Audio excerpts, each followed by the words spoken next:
everyone, welcome back to the Digital Art Tutors YouTube channel, and today I'm going to show you how to create simple tree stone ring using Rhinoceros 3D. So let's get started. Okay, here I have already created stone. If you want to see how we can create a stone, just refer my previous video on creating solitaire ring. This is 6.5 millimeter stone. So the first thing I'm going to do is to create the stone case for this, and I'll pick the curve, and after that I'm going to offset that. First I'll create a layer here. Let's say green. Okay, after that I'm going to make it default. After that, offset curve by 0.05. This is for just to make sure the shrinkage. After that, again I'm going to offset this curve by, let's say, 0.8. This will be the thickness of the wall. After that I'm going to push these two curves a copy towards down, and since I want this stone case to be tapered, I'll offset these two curves, let's say by 0.7, delete this one, outer one again 0.7, delete this one, and I can loft these two curves. Okay, outer two curves, and after that top two curves, bottom two curves. After that, make sure you make them joint. Now I'm going to make this edge, inner edge, a kind of chamfer edge.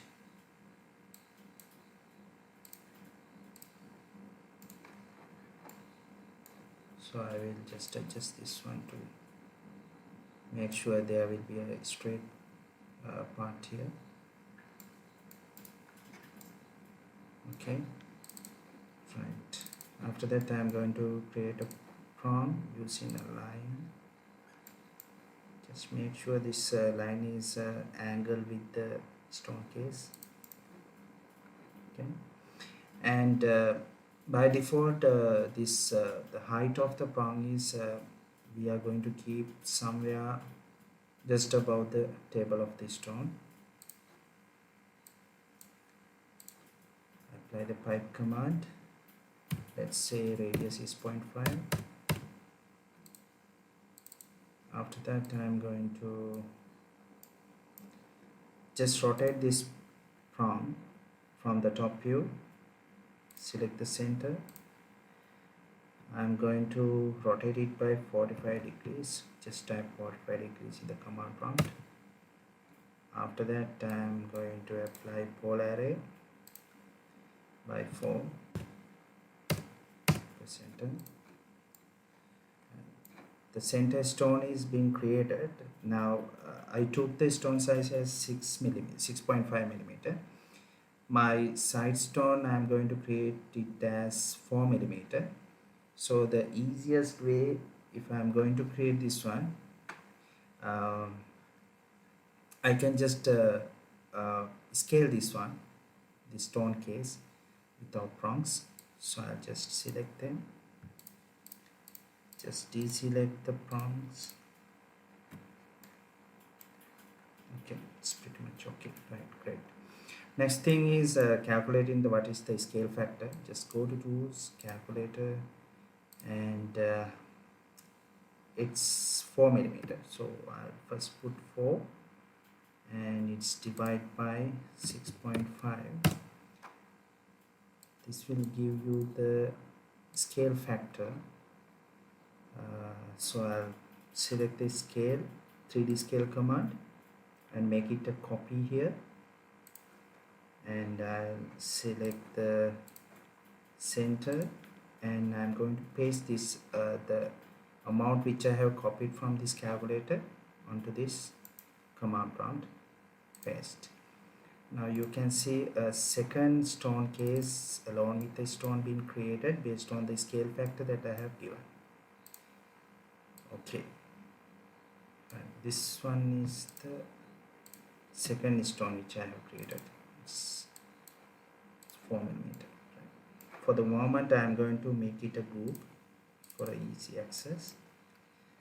After that, again you can just move this one, just remove this grid snap little bit to the top. Right, that's fine. Then again I am going to create a curve straight line which has the same angle of the stone case, and also make sure it's just above the table of the stone.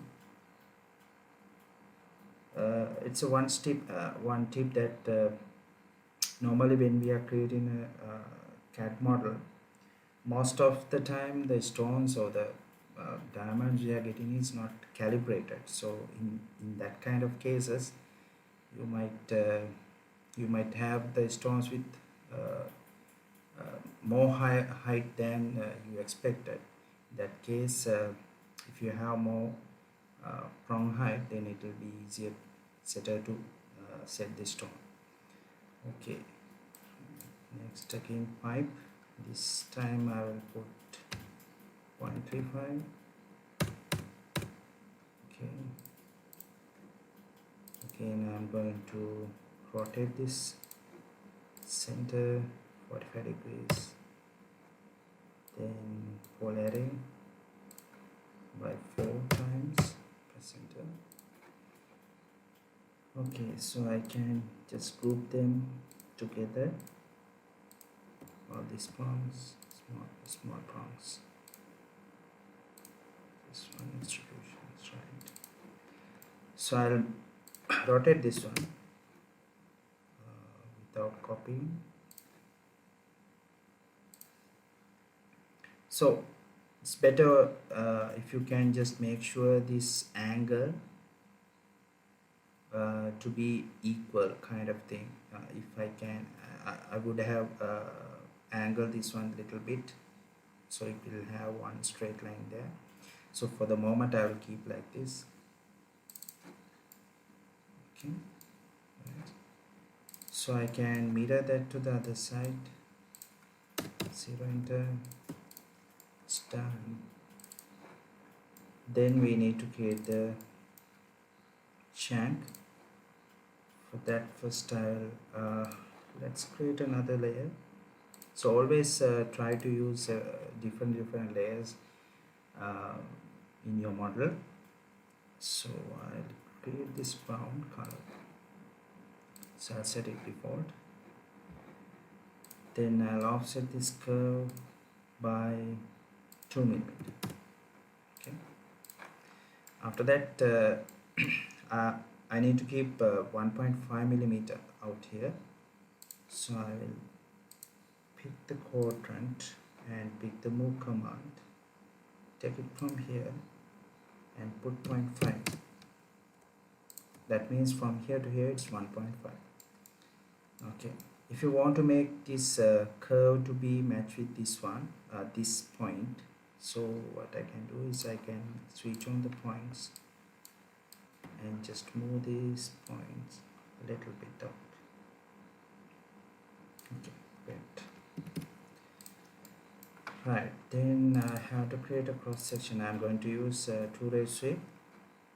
So I'll pick rectangle shape 2.5. That would be the width of the shank at the bottom, and 2 millimeter as the height. And I'm going to create a arc shape here. Let's take from this end, here to here and here, this. So I'm going to use the trim command to remove whatever the unneedful things and make it joint. Okay, so Now I'm going to place this cross section out here, so I can use orient to points command. Take it to mid, from this mid to this mid, and make it a copy and scale 1D. Okay, so you can hide this one. Right, next thing is I'm going to rotate this cross section from here to here, just inside the last down case. So we are here, right. The shank would be thinner when it comes to the when it's connecting with the last on case, so I'll just make it 1D scale somewhere here, and I need to make it scale up to match with this second rail, so I'll use 1D scale from this mid, and also I'll keep near snap so it's easily I can touch the second rail. Okay, good. Next thing, I can apply 2-ray sweep, so I'll switch green color from this to here and place the seam arrows to the mid of the cross section. Make it maintain height. Then you can mirror it like this. You can joint. You can cat plan and make it a solid shank. After that, I can remove whatever the parts inside the ring rail. So I'll just extrude this curve like this, then select all the stone cases and apply body difference. Okay, that's it. So hope you got good understanding on creating 3-stone ring using Rhinoceros 3D. If you have any question related to this video, please put a comment in the comment area, and also please make sure to subscribe my YouTube channel and hit the bell icon. My next video would be on creating a ring with power setting. So until then, keep practicing on Rhino commands. Goodbye.